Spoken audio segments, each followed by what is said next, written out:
在一个坐落于连绵起伏山丘间的小村庄里，住着一位以智慧和洞察力闻名的老禅师。许多求道者从远方跋涉而来，希望从他的教诲中获得启示。有一天，一位年轻的旅行者来到了这位禅师朴素的住所，他心怀重负和疑惑。他敲响了门，禅师热情地接待了他，并邀请他来品茶。当他们坐在简陋的木质茶室里，年轻的旅行者向禅师倾诉了自己的烦恼。他谈论了自己的挣扎、恐惧，以及在充满混乱和不确定性的世界中寻找意义的绝望。禅师聚精会神地倾听着，眼中闪烁着同情之光。当年轻的旅行者说完时，禅师微笑着伸手拿起桌上的茶杯。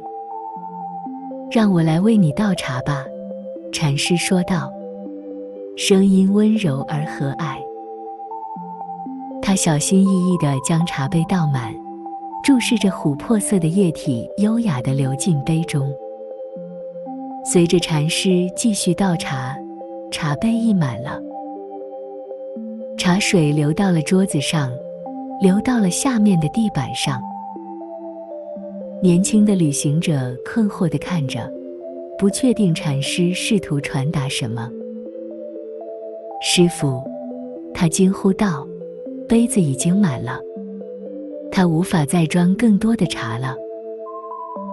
禅师点了点头，将茶壶放在一边。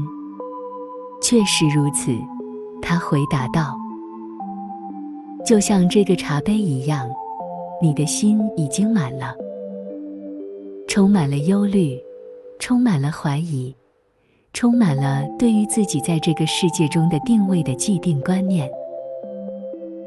年轻的旅行者专注地听着，紧绷的情绪慢慢地变得轻松。禅师继续说道，但是，如果你真的想得到不一样的启发，你必须先清空你的杯子。你必须放下所有你认为已知的东西，放下你所依附的一切，以一颗初学者的心态来面对每一个时刻，敞开心扉，接受无限可能性。说完，禅师指向茶杯，它再次变得空空如也。当杯子空了，他说，它就准备好被填满了。